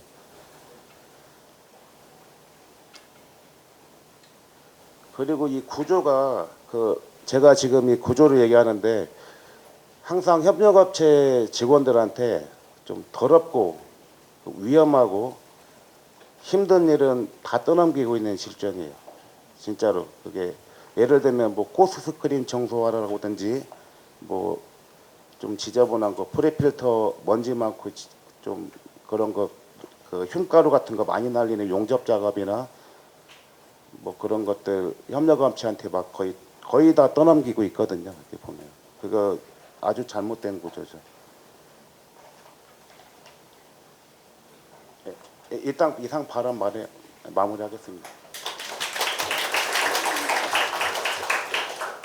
이따 또 다시 한번 뭔가 질의응답이 있을 때 더 말씀해 주실 부분도 있을 것 같고요. 네, 시간이 좀 짧을 것 같다고 생각하신다고 했는데 제 코멘트를 생략하고 바로 조금 더 시간 드리겠습니다. 안녕하세요. 한전 KPS 비정규직주의 이상훈입니다. 저는 케이블 화재 건에 대해서 얘기를 하려고 합니다. 그 작년 여름 그 162 야드 지하전력구 3, 4호 케이블 접속부 폭발로 인해 화재가 일어난 적이 있습니다. 그 화재를 진압하기 위해 발전소 자체 소방서에서 화재를 진압 후 환기 작업을 진행하고 있었습니다. 그 원청인 KPS에서 화재가 난 접속부 청소와 뒷정리를 의뢰하였습니다. 현장에 도착해 보니 원청인 KPS 직원들이 들어가서 확인 후 화재로 인한 연기와 분진으로 인해 눈에 통증을 호소하며 대기 중이었습니다. 원청인 KPS 간부 한 분이 협력업체 직원들에게 안의 상황을 설명하며 화재 현장으로 들어가서 청소 및 뒷정리를 지시하였습니다.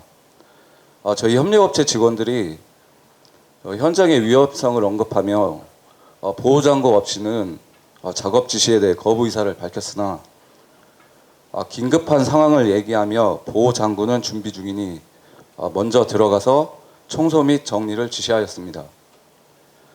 원청과 협력업체의 사회적 구조상 원청의 지시를 지속적으로 거부하기 힘들었던 저희 협력업체 직원들은 보호장구 없이 화재 현장에 들어가 작업할 수밖에 없었습니다.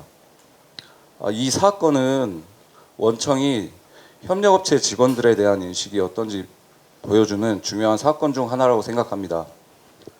하나의 노동자, 생명이 아닌 그저 도구로만 바라보는 원청의 사고방식, 생명보다는 발전소 설비의 운영을 더 우선시하는 기업적 사고방식, 이런 사고방식이 협력업체 직원들을 위험에 내몰고 있는 발전소 협력업체 직원의 현실이라 생각합니다.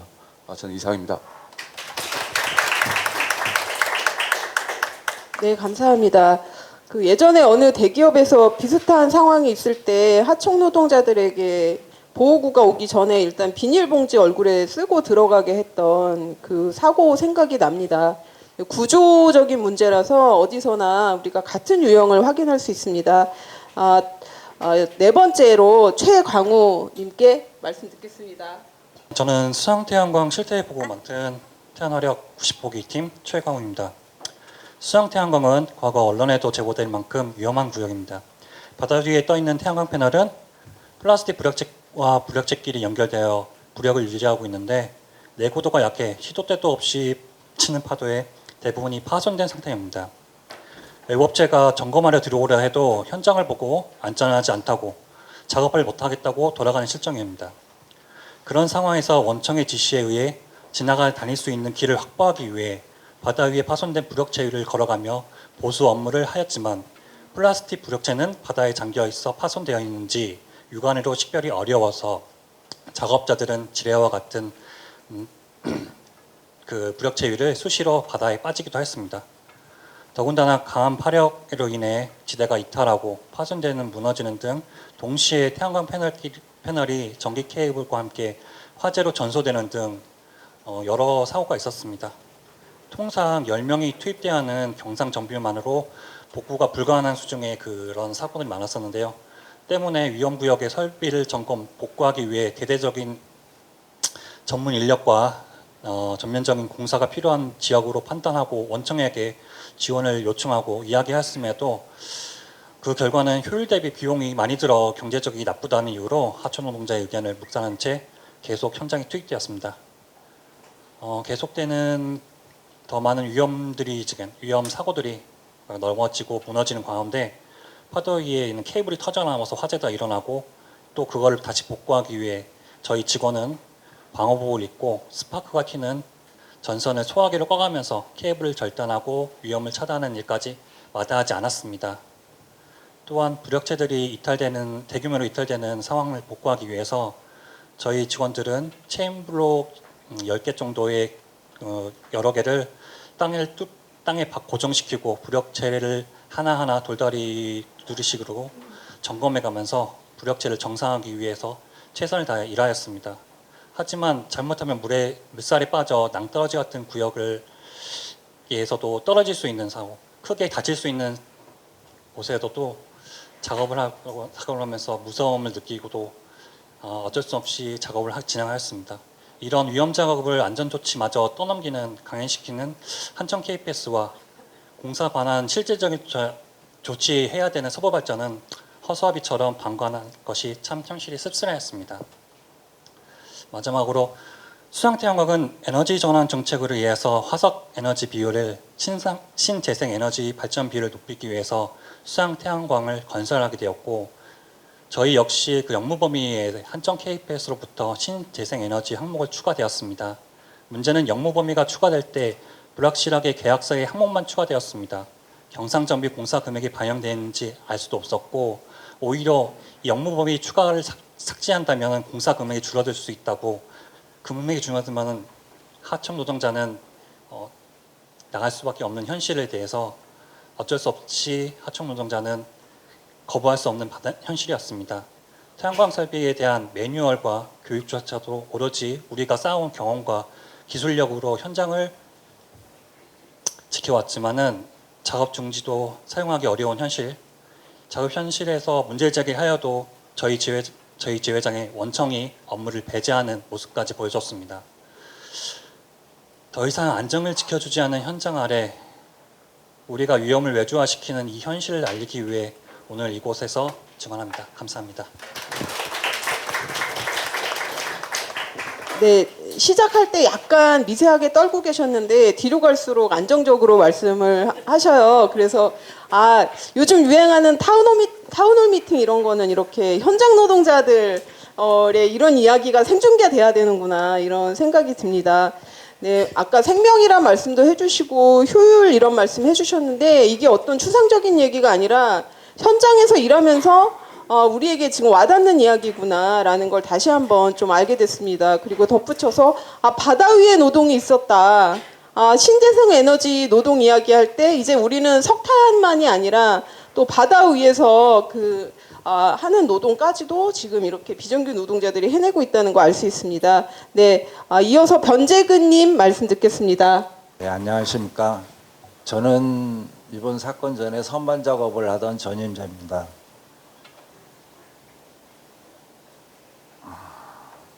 원래 선반 작업을 하려면 정식 절차가 가공 작업 의뢰서라는 서류를 작성을 해야 됩니다.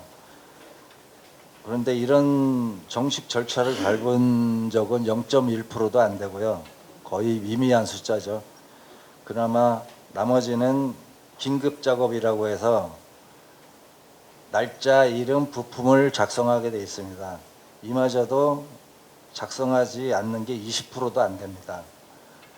이 작업일지락도 기록을 하라고 하면은 그들은 어떻게든지 기록을 남기지 않으려고 합니다. 이번 사건이 일어나고 KPS에서 제일 먼저 한 일이 이런 기록이 없으니 이거는 우리가 시킨 일이 아니다. 우리 책임이 아니다. 이렇게 발뺌하고 사건을 조작하고 은폐했습니다.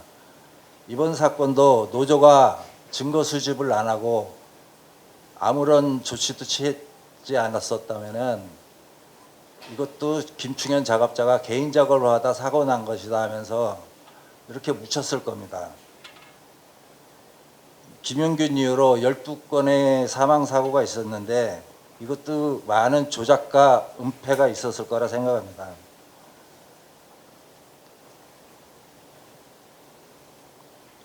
이번 선반 사건도 KPS는 안전사고를 어떻게 하면 예방할까 고민하거나 그런 걸 하지 않습니다. 이 회사가 일이 없는 게 아니고 일이 많이 있는데 작업 물량을 늘리고 공작실에 한 명만 더 배치를 했더라면은 이런 사고는 절대 일어나지 않았습니다. 그리고 발전소 안에 공작실이 2군데가 더 있는 걸로 알고 있는데 그것을 통폐합했다면은 그 공간에 한 명이 있지 않고 작업 방법을 의논하고 안전한 방법을 서로 의논하게 돼 있습니다. 그러나 KPS는 어떻게 하면 안전사고 예방을 줄일까 이런 고민을 하는 게 아니라 서류 작업만 해서 어떻게 이 책임을 피해 나갈까, 조작을 할까, 은폐할까 이런 거에 관심을 갖습니다. 서류는 너무너무 많은데 이게 과연 안전작업을 위한 서류인지 자신들이 만들어 놓은 절차를 따르지 않고 이 서류만 조작하고 없애버리면은 자신들이 책임이 안 되는 그런 상황인 것입니다. 이번 시위를 하면서도 고용노동부도 모두 한통속이더라고요. 긴급 복귀 명령이라는 게 내려졌었는데 발전소 축장소 소장이라는 사람이 회사가 너무 손해가 많으니까 일단 복귀하라 이런 말을 합니다. 이게 어떻게 이런 식으로 해가지고 어떻게 안전사고가 줄고 예방이 되겠습니까? 이상입니다.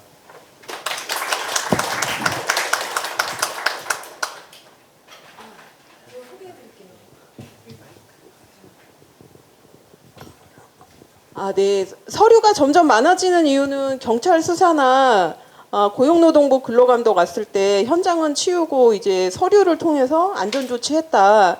이런 걸 점점 더 이제 강화되는 방식으로 지금 되고 있는 것 같습니다. 네, 마지막으로 지금 이 투쟁을 계속 이끌고 계시기도 하고 또 마이크를 좀 자주 잡으셔서 제가 집회 갈 때마다 말씀이 점점 이제 유려해진다 이런 생각이 드는데요. 네, 오늘은 뭔가 현장 이야기를 주로 해주실 건가요? 네네. 같이 섞어서 그러면 네. 마지막으로 김영훈 지회장님 말씀 듣겠습니다. 네, 안녕하십니까. 한전 KPS 비정규직 지회장 김영훈입니다. 제 얘기를 조금 드리자면 저는 이제 93년생이고요. 태안화력발전소에서 2016년에 입사를 해서 지금 이제 9년 차로 이제 태안화력발전소 비정규직 노동자로 일을 하고 있습니다. 처음에 이제 발전소에 들어온 계기는 제가 사는 지역이 이제 서태안 지역이고 그다음에 그때 이제 막 이제 군대 이제 제대하고 나서 화력발전소를 통해서 이제 들어오게 된 건데 생계와 이제 우리나라의 발전소 그러니까 발전소라고 하면 이제 제가 전기직군으로 일을 하고 있는데 가장 최고의 기술로 쳐주는 데가 이제 발전소에서 기술을 배워야겠다 좀 비전 있는 전망이 있다고 판단을 해서 발전소에 들어오게 된 것이었습니다. 그래서 그때 당시에 이런 가장 빨리 들어올 수 있는 게 이제 하청업체에서 일을 배우면서 차근차근 배워나가는 과정이 있었는데 그때 당시에 이제 비록 이런 그때는 몰랐죠. 이런 그때 받는 월급이 이런 착취당하는 구조인지도 모르는 채 급여 정말 작은 급여에 불과할지언정 다니는 내내 이제 내가 우리 일상에서 쓰는 전기를 공급한다는 이런 자부심을 가지고 좀 보람을 느끼면서 좀 일을 했었습니다. 그리고 그 일에 대해서 기꺼이 내가 해야 되는 일이고 또 그렇게 할 수 있다는 이런 자신감을 좀 가지고 있는 상태에서 일을 했었습니다. 그런데 이제 발전소가 이제 그때 당시에는 1000메가와트 용량의 발전소 90호기에서 일을 했었던 게 정말 아무도 그 설비들에 대해서 모르던 상황이었습니다. 뭐 정규직 다 포함이고 비정규직 노동자들도 이런 설비들이 어떤 설비들이 위치해 있고 그 설비들이 어떤 역할을 하는지에 대해서 아무도 몰랐던 시기에 차근차근 이제 지도도 하나씩 그리고 유지보수 매뉴얼에 대해서도 작성을 하면서 이렇게 한 마음 한 뜻으로 발전소가 잘 운영될 수 있도록 이렇게 바랬던 마음이 있었는데 결국에는 이 한 해 한 해 지나면서 앞서 말씀드렸던 것처럼 쪼개기 계약 그리고 매년 바뀌는 이런 월급 체계가 사실 1년짜리 신입으로 계속 고용이 되면서 왜 이러지? 왜 한 해 내가 같은 자리에서 계속 일을 하고 또 내가 하는 일은 바뀌지 않는데 왜 회사는 자꾸 바뀌고 있는지 이런 게 왜 벌어지고 있는지 사실 노동조합이 없었을 땐 잘 몰랐습니다. 그래서 또 한 해가 지나면서 계속 마음이 불안해져 왔던 거는 여기 계신 분들은 모두 공통된 마음이라고 생각을 하고 또 그게 언제 해고될지 모른다는 마음으로 이어지면서 이 하청 구조의 의문을 좀 느꼈습니다. 그래서 그 의문을 느끼면서 계속 일을 했지만 정말 공기업이 이런 불법적인 일을 저지를 거라고는 사실 아무도 몰랐을 겁니다. 정말 믿고 싶지도 않은 이런 현실이었고 그렇게 저지르지 않을 거야. 우리들한테 이런 어떤 뭐 부당함이라든지 이런 게 없었을 거야라고 그냥 믿었고 그렇게 하루하루를 좀 견뎌왔습니다. 그런데 이제 현실은 그게 아니라 공기업이 이제 우리를 비용 절감 차원에서 이윤의 수단으로 활용을 하고 또 파견법을 악용하면서 매년 이제 회사를 갈아치우고 임금을 착취하는 그런 구조가 형성된 것이 이제 노동조합을 결성하고 소송을 제기하면서 이런 자료들을 취합하다 보니까 알게 된 사실이었습니다. 그래서 사실 노동조합을 창립한 이유도 비슷합니다. 임금이 착취되었고 고용이 불안해한다는 이런 이유 때문에 노동조합이 창설되었고 그게 이제 발전소 폐쇄와 사실 임금이 착취되고 이렇게 고용이 불안해했던 거는 발전소 폐쇄 이전에도 계속 지속되었던 이런 일인데 사실 발전소 폐쇄가 이제 눈앞으로 다가오면서 시기상 매년 이런 갈아치우고 임금 착취되는 것을 더 이상 이제 우리 눈으로는 그냥 지켜만 보고서는 안 되겠다 해서 이렇게 노동조합이 창설된 거고 이 노동조합이 우리한테 유일한 방패였고 그리고 이 노동 조건에 대해서 어떤 문제가 있는지 구조적 불합리함을 겪고 어떻게 부당한 계약이 되었는지에 대해서 의논하고 토론하고 그리고 이런 것을 이런 관행화된 불법 파견이 좀 알릴 수 있도록 하는 활동들이 좀 된 것 같습니다. 그래서 매년 바뀌는 이러한 하청업체들은 현실적으로는 인력사무소의 역할을 수행하고 있었고 실질적으로 지배와 권한은 모두 한전 KPS 서울발전 측에 있었다는 것을 밝힐 수 있었습니다. 그래서 이 더군다나 발전소 폐쇄에 대해서는 정부의 이런 공청회, 전력기본수급계획이라는 이런 공청회를 통해서 직접적으로 듣게 되었는데 그런 정말 놀랐습니다. 발전소 폐쇄에 대해서는 차근차근 준비해오고 있는데 발전소 폐쇄에 대한 대책은 전무했던 게 정말 사실 많은 이런 얘기를 하는 현장 노동자들한테 전하는 저도 정말 많이 좀 허무했고 좀 이 씁쓸한 현실을 전하는 게 좀 많이 마음이 아팠습니다. 그래서 원청은 이런 발전소가 폐쇄되는 곳마다 실질적으로 알아보니까 다른 지역의 노동자들을 계약 해지라는 수단을 이용해서 실질적인 해고를 하고 있었고 여기 태안화력발전소도 마찬가지로 계약 해지가 불가피하다 실질적 해고를 준비를 하고 있었습니다. 그래서 한평생 사실 여기 계신 노동자분들은 뭐 저는 이제 9년 동안 일했는데 사실 저희 여기 계신 분들 중에서는 막내입니다. 그래서 실질적으로는 10년 이상, 뭐 20년까지 일하신 분들이 보면은 진짜 뭐 여기서 발전소에서 알바하다가 아니면 뭐 이렇게 주변에서 일을 하시다가 들어오신 분들이 정말 젊은 나이에 들어와서 진짜 한 청춘을 다 바쳐가면서 이렇게 10년, 20년 한 발전소에서 꾸준히 일을 해오시면서 이렇게 자부심을 가졌던 노동자들인데 이제는 그런 발전소를 지켜왔다는 자부심을 느끼기에는 이런 기업들에 의해서 너무 많은 상처를 받았고 지금에서는 이제 오로지 생존을 위한 몸부림밖에 남지 않았습니다. 그래서 저희가 이제 불법 파견 농성을 준비를 하고 있는데 이런 곳곳에 발전소에 뿌리 내린 이런 불법적인 일들을 법원이나 이제 정부 차원에서 엄히 다스려서 또다시 이제 발전소에서 벌어지고 있는 이런 죽음을 막을 수 있는 판결이 좀 됐었으면 좋겠습니다. 이곳까지 오기 전 정말 비정규직들의 많은 죽음이 있었는데 이런 하청의 구조작원이, 그러니까 대통령이 말한 것처럼 하청이 반복되는 구조 속에서 이런 미필적 고의 살인이 일어나고 있는 것에 대해서 정말 제대로 된 처벌이 이루어져야 우리 사회가 정말 국민의 생명과 안전 앞에서 법이 살아있고 또 정부가 하청 노동자의 생명을 지킬 수 있는 행동들을 한다는 것을 좀 보여주었으면 좋겠습니다. 그리고 이 발전소는 발전소 폐쇄와 이어서 연계를 하면은 사실상 발전소 비정규직 노동자나 이런 분들한테는 이미 좌초산업으로 인식된 지 오래입니다.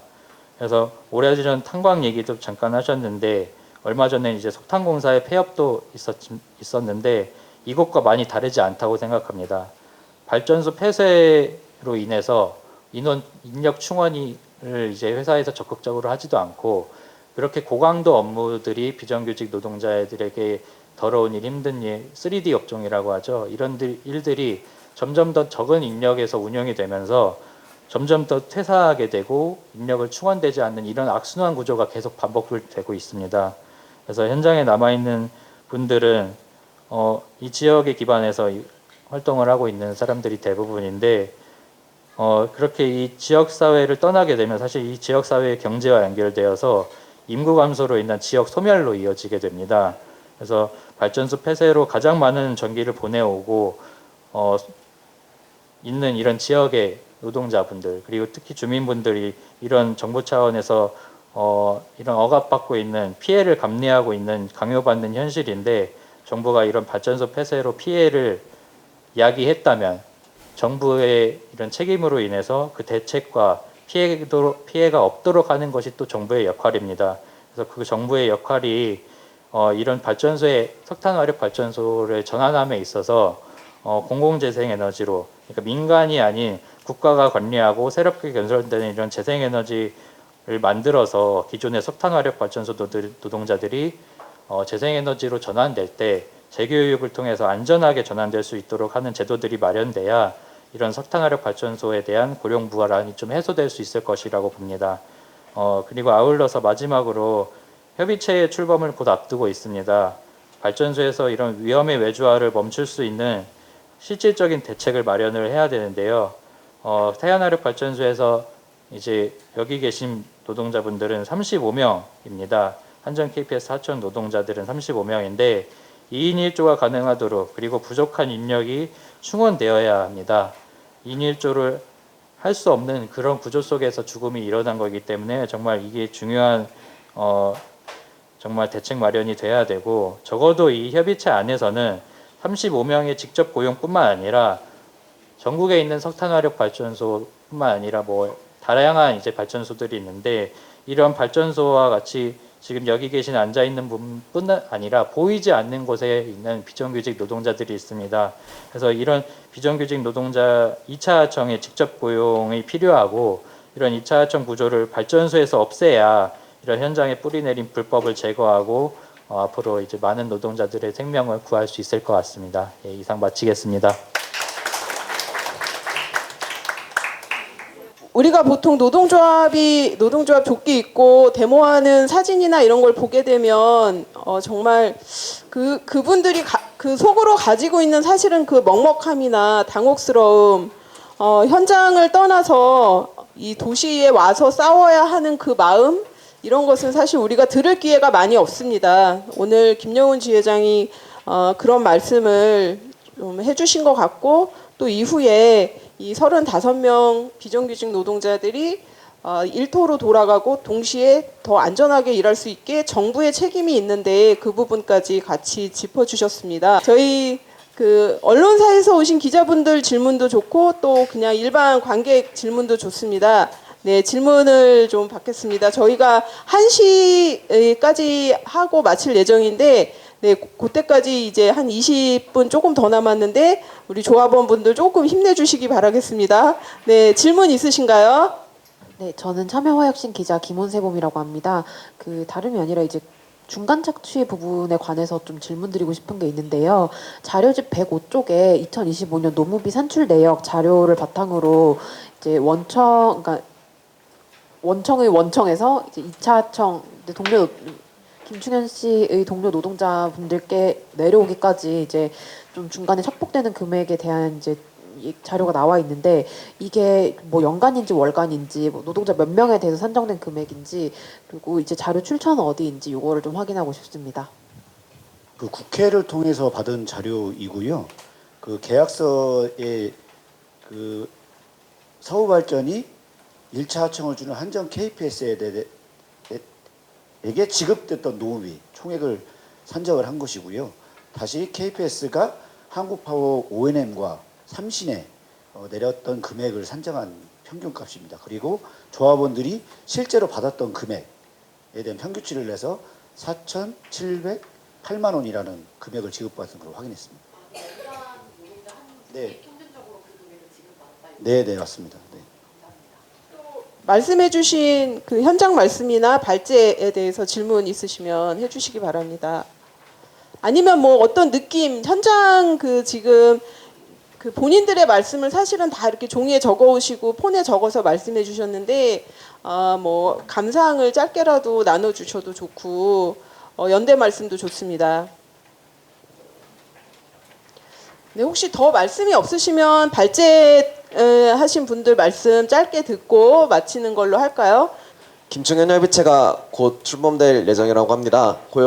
고용과 안전 그리고 발전소 폐쇄에 따른 총고용 보장을 포함한 공공재생에너지 등등의 의제들을 계속해서 다루게 될 것 같습니다. 그러한 협의체의 투쟁도 한편으로는 있을 것이고 그 협의체가 협의체만 따로 놀지 않게 하기 위해서는 이제 여기 계신 우리 KPS 비정규직 지회 동지들을 포함해서 수많은 연대 단위들의 투쟁들이 거리에서 현장에서 뒷받침되어야 될 것 같습니다. 그 투쟁에 끝까지 함께 하겠다는 말과 함께 그 투쟁을 같이 조직하자라는 이야기도 같이 드리겠습니다. 감사합니다. 예, 앞서 조합원 동지들께서 그 현장에서 위험 업무에 강제 투입된 그런 사례들을 많이 말씀해 주셨는데요. 최근에 이제 김명훈 고용노동부 장관이 뭐 3권이라고 해서 위험을 거부할 권리, 그다음에 참여할 권리, 위험에 대해서 알 권리 이런 것들을 얘기하셨어요. 하시면서 뭐 이제 이것이 온전하게 다 두루 보장돼야 된다는 것들 강조했거든요. 근데 지금 정작 정부가 최종 책임자인 이 공공기관에서 하청의 재하청으로 일하고 있는 이 노동자들은 그 권리로부터 지금 배제되어 있다는 것들을 여실히 확인했습니다. 정부가 최종 책임자로서 역할을 다할 것을 다시 한번 촉구합니다. 이상입니다. 네. 일단 발전소 폐쇄로 인한 정의로운 전환 과정에 대한 얘기는 굉장히 많이 나오잖아요. 근데 이 정의로운 전환이라는 요구 안에 수많은 삶이 숨어 있다는 거를 확인할 수 있었던 것 같습니다. 거기 자료집에 발제하지 못했던 사례들도 많이 담아놨으니까 꼭 확인해 주시면 좋겠고, 그렇기 때문에 반드시 이런 정부 차원의 대책이 필요하다. 더 이상 이 사람들을 불안하고 뭐 괴롭게 방치해서는 안 된다는 말씀을 다시 한번 드리면서 마무리하겠습니다. 저희 세 분 발제자 모두 수고하셨습니다. 마지막으로 김영훈 지회장님이 준비해온 편지를 들을 건데요. 그 전에 저희 토론회 마치는 인사를 하고 김영훈 지회장님 편지로 마치면 되겠죠? 네, 여러분 오늘 모두 수고 많이 하셨습니다. 또 저녁에 뵙겠습니다. 네, 김영훈 지회장님. 네. 제 편집글이 아니라 저희 어제 이제 조합원 분들이 같이 모여서 이 토론회를 준비하면서 왜 불법 파견 소송을 했는지 그리고 우리의 투쟁을 왜 하는지에 대해서 사실 여기 조합원분들이 직접 얘기해 주시면 좋겠지만 카메라 앞에 좀 부끄러운 좀 그런 게 있어서 편집글로 대신 이렇게 작성을 해서 얘기할 수 있게끔 좀 준비를 했습니다. 그래서 요 한 분 한 분 뭐 길면 길게 써주신 분도 계시고 짧게 써주신 분도 계신데 하나하나 좀 읽어보는 좀 시간을 갖도록 하겠습니다. 제 나이 29에 발전소에서 처음 일을 하게 되었습니다. 10년쯤 일을 하며 시간이 지났을 때 문득 이런 생각이 들었습니다. 우리는 왜 같은 공간에서 원청 직원들과 같은 일을 하는데 왜 우리 임금은 원청 직원들과 많은 차이가 날까? 그들보다 적은 임금을 받으면서도 왜 그들보다 힘들고 더러운 일을 우리가 해야 하는 것일까? 그때쯤 제가 하고 있는 일을 발전소 폐쇄가 이야기가 흘러나왔습니다. 너무 불안했습니다. 이렇게 원청보다 더 적은 금액을 받으며 힘들고 더러운 일을 했는데 그나마 일을 해서 받은 임금으로 우리 가족 먹고 살고 있는데 내 일자리가 없어진다니 너무 힘들고 불안했습니다. 그때쯤 원청의 농업이 착복, 하청사에 너무 많은 이윤, 우리의 적정 농업비를 받아내기 위해 노조를 결성하고 그와 더불어 불법 파견 소송을 진행하게 되었습니다. 우리의 정당한 임금과 권리를 찾기 위해서는 우리가 목소리를 내야 한다. 우리가 원청과 같은 공간, 같은 업무, 원청의 업무 지시를 받으면서 일하는데 왜 우리는 하청이고 적은 임금을 받아야 하나. 그래서 투쟁하게 되었습니다. 거대 공기업에서 하루 벌어 하루 사는 불쌍한 노동자의 임금을 떼먹는 기업을 좌시하고 묵인해주는 이 현 정부가 원망스럽습니다. 노동자들의 정말 적은 임금으로 호의호식 성과금 잔치, 이게 웬 말입니까? 정부도 이 정권도 똑같은 화렴치 안으로 전락할 것입니까? 정부는 하루속히 구조적으로 잘못된 부분을 고치고 엄벌하여 정당히 일하고 먹고 사는 노동자를 살려야 합니다. 이 사건을 계기로 노조가 존재하고 파업투쟁을 하는 진짜 합의, 진상규명, 안전확보, 노동자의 고충을 표현하는 이런 도구라고 생각합니다. 이 노조가 우리의 현실을 이제 돌아봐주고 기업이 원하는 것을 최대한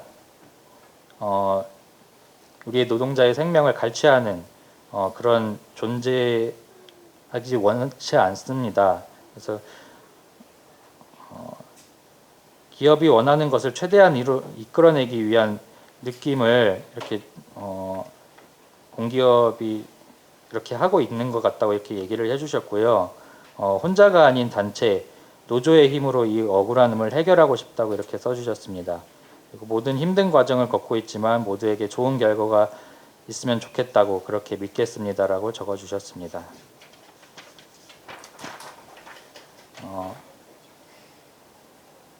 항상 고용 불안에 시달리면서 일을 하던 중 회사가 바뀌면서 재계약을 하고 월급이 30만 원 정도 깎이는 상황이 발생했습니다. 그렇게 노조로 만들어지고 소송가게 가게 되었습니다. 임금 삭감과 고용이 불안했습니다. 우리 임금을 그렇게 많이 착복해 가는지도 몰랐습니다.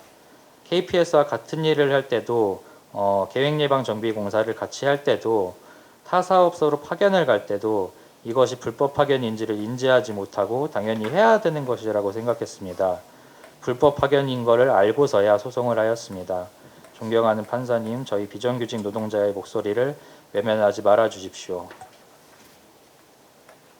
네, 고용 불안 없이 임금 삭감 없이 안전하게 일할 수 있는 직장을 원합니다. 라고 적어주셨습니다. 더 나아가 불합리한 노동 조건을 평등하게 하기 위해 소송을 하게 되었습니다. 매년 고용 불안과 임금 격차가 너무 힘듭니다. 예.